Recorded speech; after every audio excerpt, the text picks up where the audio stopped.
going live, but I forgot to press go live. And so we were live with each other, but not live with everybody else. How fun. What's up, everybody? How's it going?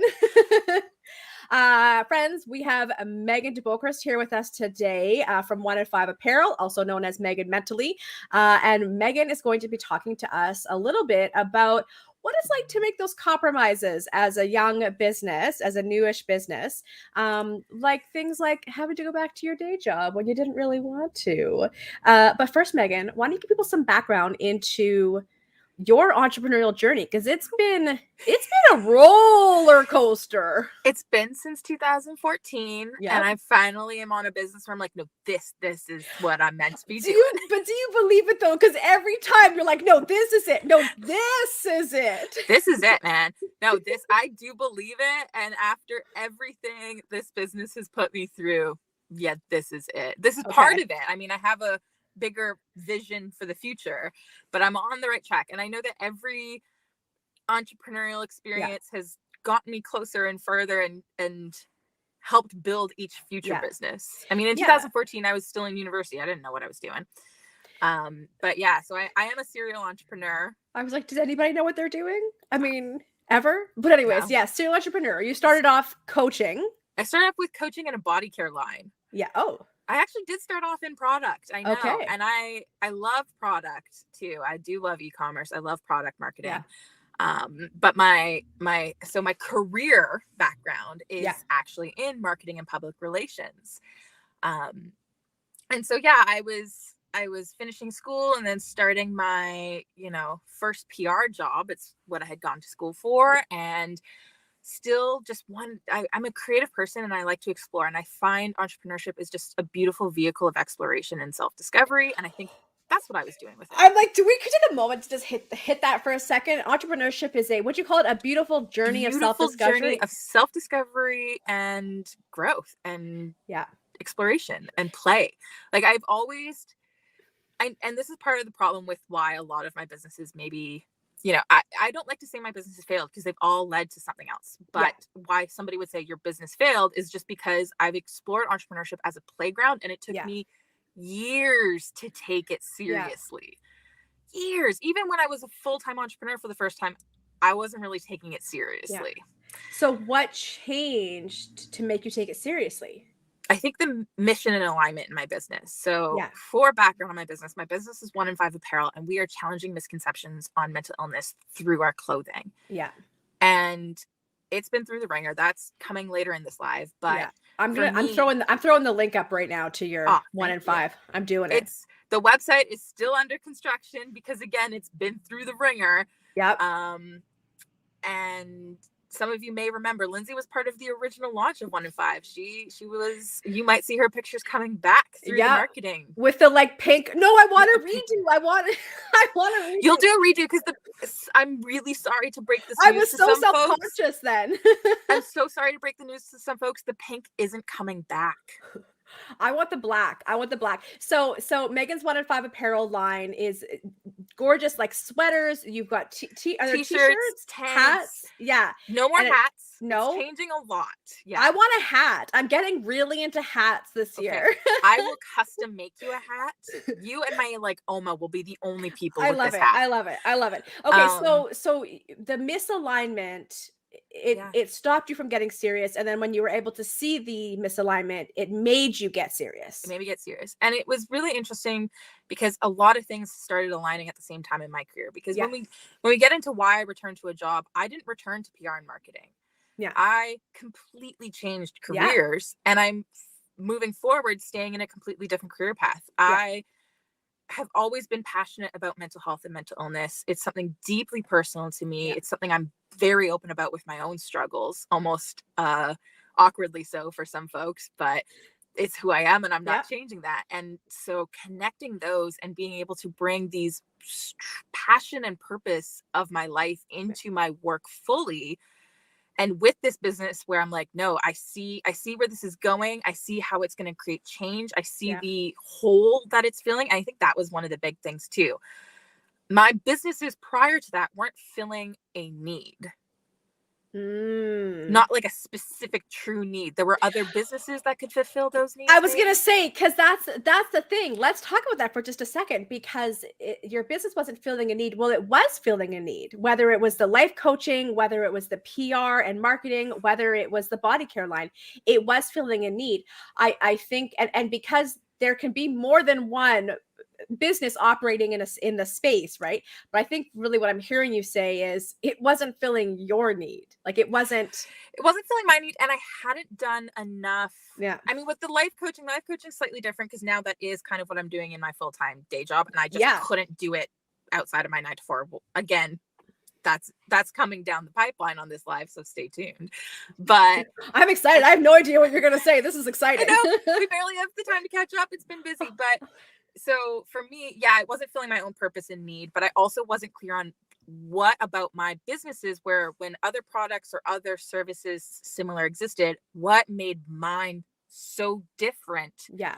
that it would appeal to my audience more. I've been doing I want to the hit. work Can trying I to hit find pause? that. Megan, I totally catch you. I want to hit pause because for folks watching, and especially folks watching now, watching the replay, I'm so curious to know if you've ever felt the same. That like I don't know the purpose of my business. I know what I do. I know how I do it, but what's the bigger purpose? What's the hook? Mhm. Why does the world need me? I'm curious if you've ever struggled with that question. Why does the world need me specifically?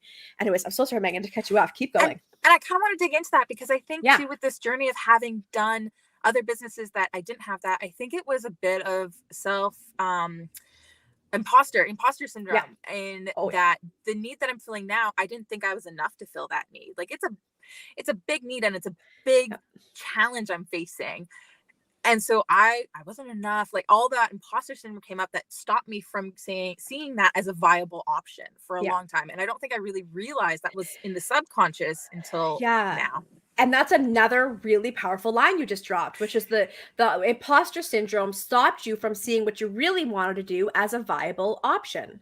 Yeah. Like I knew entrepreneurship was what I wanted and I was playing it so safe in so many Yeah. ways. I even had a conversation with before I left my full-time job for entrepreneurship. I was talking about, do I do this or do I do Yeah. that with my boss at the time? And she said, well, what are the changes? It's like, this is safe. This is risky. And I went with the safe option and I was miserable. Yep.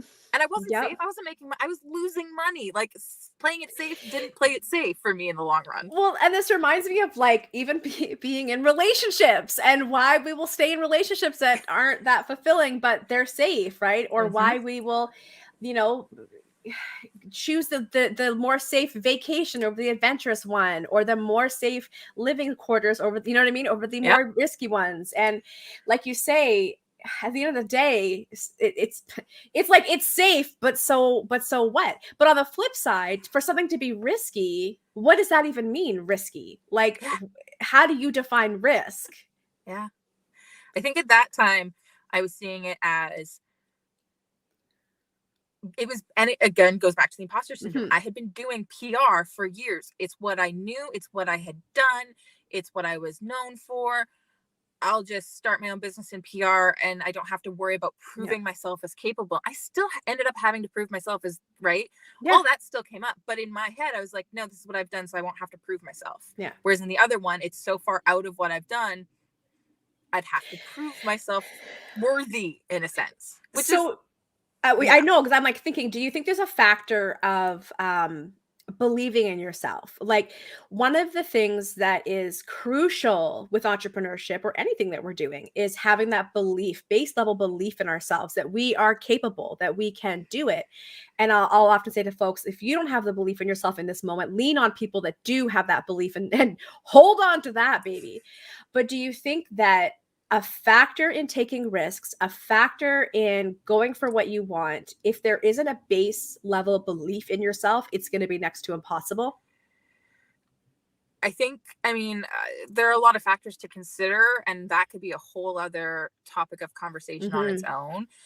I think for me, my main consideration was if I don't have that belief, will my mental health survive the risk? Oh, that's interesting. If I don't have the belief, will my mental health survive the risk? Because I may be capable of taking the risk, but Yeah. the process of going through that risk could cause relapse in my Yeah. in my eating disorder, could Mm-hmm. cause my depression to be overpowering. There's so Yeah. many other factors, Anxiety. anxiety, like all of that has to Mm-hmm. be taken into consideration with me. So if I don't have that sort of confidence that this is a possible, even Yeah. if I can't see the possibility and feel like enough security in myself, yeah, I might be able to do it, but will I survive it? Yeah. And that reminds me of like even just times in my life where there's been something presented in front of me and I knew I could do it. But I also knew the anxiety that would come along with it, and I chose not to do it because I didn't want the accompanying anxiety, right? Mm-hmm. And so whether the belief is there or it's not there, either way, what I'm hearing you say is you have to factor in your mental health and the toll it will take on your mental health, whether you decide to do this or this. Either Mm-hmm. whether you're confident or not, what is the mental health toll? Yeah. And I think we're seeing that in spades Oh, right now. Hashtag great oh. resignation in Which was so funny. spades. It did the opposite to me. Pandemic comes along and I'm like, let's get back into that 9 to 4 life. So what was that like? What was it like for you to go back to work? Because I know that before you went back to work, you also made peace with closing down parts of the different businesses that you were working on to say, no, that's not right for me. So what was that like to both close down a business and go back to the 9 to 5? It did kind of, I was uncertain about how it would go. And the job itself, again, I changed careers completely. I wasn't going back into the known. I was going to a Yeah. complete unknown. So for context, I started off as a community support worker for a disability employment services Yeah. program. So I support people with significant barriers to employment Yeah. in order to move forward and get closer to being able to sustain full-time jobs. Yeah. It varies. Each client is very different and each client has very different needs. And I had no idea what I would be in for. Mm-hmm. When I started doing the job, I quickly learned that my life coaching background is what's giving me the capabilities and the capacity to do this work. And it was coaching on a whole deeper level. Yeah. We have some significant mental health challenges, significant addiction challenges, substance use. The clients that I work with in the neighborhood that I work with, there's some significant trauma they're facing. And so they share all this with me, and it's a lot to take on as Mm-hmm. a coach, as a support worker. And so within a few weeks of doing this work, I knew I didn't have the emotional bandwidth. Again, my mental health would be at risk if I Yeah. was working in this program and then also working with my own clients outside of it. Yes. That was a no-go. Yeah. So I had to close it. And I knew that with my goal of working more within the mental health field, within mental illness, becoming a registered clinical counselor is my end goal.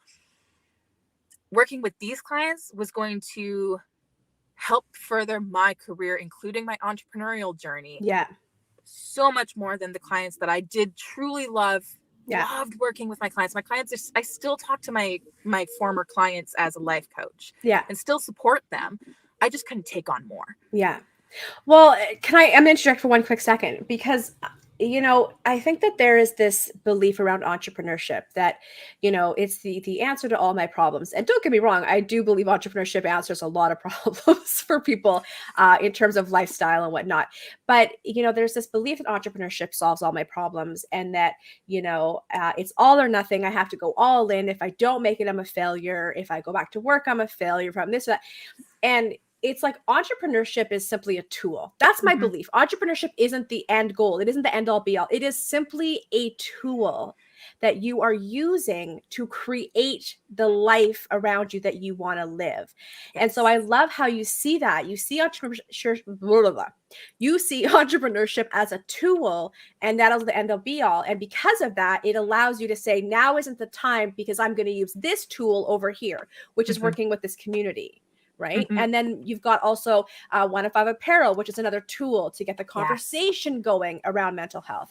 And so you're understanding to use them as tools, not as your savior or the answer to all your problems. Yes. And at the same time, I was very open with my employers about, look, love this, love what I'm doing here, I'm here, but I also have this business. okay, maybe I wasn't completely open. I could have been more open from the start, and there was no problems. Like, I have truly fantastic employers. And Yeah. that was the other thing too, is I was not going to put myself in a situation that I have been in the past where work drains the life out of me and I Yeah. can't function Yeah. afterwards. Yes. So with this, it's a 9 to 4 schedule. Mhm. So I'm not in a 9 to 5 or even 8 to 5 that the timing wise I would have no time to work on my business. I looked at this schedule and went, gives me time to examine my business. Yeah. I was up for another job at the same time as this one. I had 2 job opportunities on the table. One was going to give me the time, the other was not. Yeah. I would have 0 time to work on any other side projects. So I went with a job that was going to have that flexibility and that space to allow me to continue to pursue my entrepreneurship journey. Yeah. It's also giving me the stability to pursue that. Yes, that's a really important factor. I'm gonna be putting a podcast out next week on this idea of when to quit your job and when not to. Right? Yeah, and I talked about it a couple of years ago, and it's time to revive it. You know, it's having stability in your life is so important as an entrepreneur. Your business takes money. It also takes an incredible amount of coming out of your comfort zone and vulnerability, right? Mm-hmm. And so knowing that you have that steady paycheck, knowing that you have that, it's so important in the beginning. Plus, let's be honest, your business takes money. It's going to need money. Yeah. Especially, and I mean, service businesses take a lot of money too. You can be more strategic with a product-based With business. a product-based, so much overhead, so much There's upfront costs. overhead at the start. Yeah. And the way that my business model needs to shift. So again, for context, Yeah. 1 in 5 Apparel launched February of 2019. Mm-hmm. It launched on a print on demand. I did it in a very smart way, so I had as low overhead as possible, and I got to test my idea and see that need and get that connection and really play with it a bit. I still had that play mindset at the time. Yeah. Once I saw that, I was like, there is something here. I started thinking, how do I take this and make it a true full-on business? Like, not just play, not just an experiment, get the strategy behind it, put the business plan together, do the cash flows, everything. Yeah. And I started working on that in 2020. Yeah. I had a plan. I had a plan where 1 in 5 was going to be my full time for 2020. 2020 was going to be the year it took off and skyrocketed. We can't go there. Do you know how many? 2020 is my year. 2020 is 2020 was my year. And then circumstances changed, and I had to pivot the plan, and the plan is now launching in 2021. But it did, and that played a huge role because the plan had to go out the door. I had to make adjustments, and I actually had to shut my business down because the way the operations were working, the plan would have fixed it, but the plan couldn't work at that time without certain circumstances, and all my production providers shut down because of the pandemic. I couldn't get my products at all. I just had a plumber here. Sorry, I'm sorry, continue. Yeah. No, what did you say? I was going to say, I just had a plumber here, and we wanted just an insert for our carburetor, or for, and he's like, you can't get them. You can't get them. Everyone, you can't get that. No one has anything. It's wild. It's nuts. At that time, they had shut down because they were all in the US. You were like the US, if we recall early days of the pandemic, I know it feels like a lifetime ago, but the US basically shut down operations. They had to. Everybody was at home, and so they didn't have the workers to create my products. Yeah. And then if they did get to create a product, it took a month for it to ship. Yeah. Let alone the shipping timelines. It was hurting my brand. It was a nightmare. It was a nightmare. So I had to shut down, and I shut down with the promise that we'll be back. I didn't say this is it. This is done. It literally, my Instagram post said, we'll be back. And I went into the why, I went into the everything, and just said, we got to figure our stuff out, and we're going to be back. So did you find that you were able to handle that with a certain amount of grace within yourself, not beating yourself up, not putting pressure on yourself, like just really being able to have that ease as you made these decisions? I knew it was the right decision, and I was lucky because circumstances gave me time. When I was struggling with the decision for a bit because, again, I didn't have the same like, oh, I'm a failure feelings, but it was still like, is this the right thing? I don't know how long it's going to be. I feel like it's just up in the air. And as I was struggling, an order came in, and I knew I didn't want to shut down when somebody's order was in production and cause them to worry. So I couldn't actually make the announcement Oh. for 2 months because it took her 2 months to get her order. Oh my goodness. And so I was waiting for that to process until Yeah. I could, so I had that time to process my Yeah. decision. And so making it public still sucked, Yeah. but it was so much easier to do. Okay. Okay. So for folks that are in a position where they're having to make some decisions that might suck, but it is for the advancement of their business or of their Yeah. life goals. You know, what piece of advice would you give them to help them navigate the decision-making process without internalizing it as failure or something that they did wrong? Talk it out loud. Yeah. Just don't keep it in your head. Don't keep it inside your body. There's a beautiful saying that the trauma lives in the body. It's the Mhm. same with this kind of stuff. If you keep it in your body, it's going to stay in your body. Yeah. I talked it out loud with my friends, with Yeah. my support system. And yeah, sometimes, and that's what I think people in support roles often struggle with, is your role isn't always necessarily to give advice. It's to Yeah. just be another person to receive the information and allow it to escape our bodies, Yes. Yeah. Not hold on to it. not hold on to it. And diffuse So it. When we speak yeah, things, it diffuses the energy, diffuses the the charge around power, it. Yeah. right? Yeah. So just doing that, talking it out loud to myself even helped. Yeah. Again, these were early pandemic days. We were isolated. I had my cat, so I technically was talking to Smudge. So even that helped. Yeah. So yeah, processing it and just taking the time you need with it. You know, I think we often feel that hustle and that rush, Yeah. knowing when you can slow down and keeping the long game in mind. Again, Yeah. I knew my purpose. I knew the mission.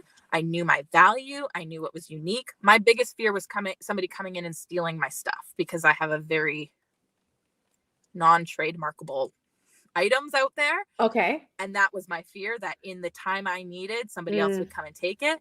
Yeah. But they haven't. So No. So you're knock on good. wood. So I'm You're good. good. And I just kept that long game in mind. Yeah. I still do. While I'm at work, I keep the long game, the long-term Yeah. vision at the forefront of my mind. Yeah. Yeah. That's really what carries you through anything big, not just entrepreneurship, any big, thing that you're taking on is holding on to the vision of where you're going. And remember that as much as it might be uncomfortable or frustrating or sucky or sad or lonely or scary right now, it won't be like that forever. And you are heading in a direction towards your goals, towards the dreams that you're wanting to create. And I feel like that goes for the pandemic as well. It won't be like this forever. We've Even already seen though improvements. we have this Let's get from Halloween there. that we just had, people were like out socializing and doing fun things, and oh my god, all the costumes. All What? the little kitties. I So had little cute. kitties at the door. It was great. Did you get to do trick-or-treaters? I actually partnered with an Airbnb called the That's Chillax right, House. with the Chillax House. Yep, I saw your posts. And, Yep. and did some work with them, and got to hand out candy to all the little kids, and my heart was Best. exploding. It was amazing. It was so That's good so to go back to that, and I think the kids needed it. Yeah, the kids for sure. Like there's a lot of my friends were reporting back about how their kids, they're not pandemic babies, but pandemic kids. So they're still quite young, right? And like my one friend's daughter went for the first time. I was just blown away by she could just go up to someone's house and knock and they would give her candy. And I was like, wanted to come inside the house. I know. They don't know what to do. They don't. What do we do? Strangers, people. Okay, so Megan, as we wrap us up here, I want to give you the chance because you said you had something you want to share with us. So please share with us what's going on with you. So in August of 2020, I promised we'll be back. Yeah. Finally, I can share November 23rd. The pre-launch sale for 1 in 5 apparel will begin, and we will officially be back before the end of this year. I love it. I have a pop-up in Chilliwack on December 11th.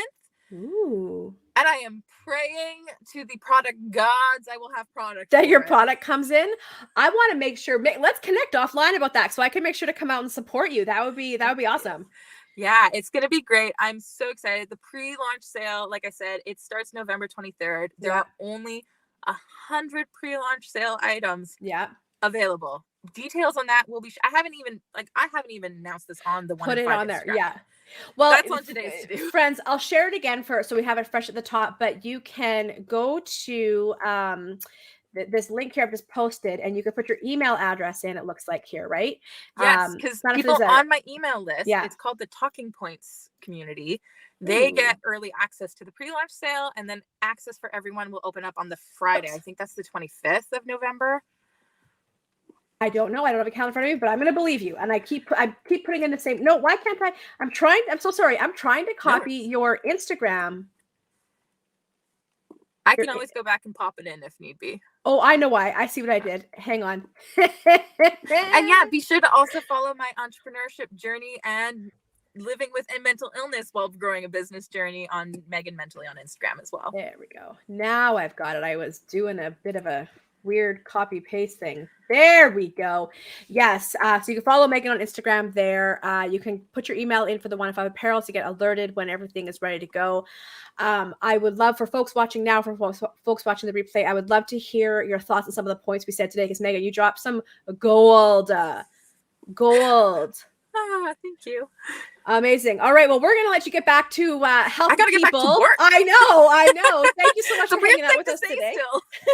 I know we still have to do some work on something, whatever that means. This was my lunch break. A lunch break. Well, I really appreciate you coming out here and spending some time with us in your lunch break. So have a great day. We will talk to you soon. Thanks everybody for hanging out with us.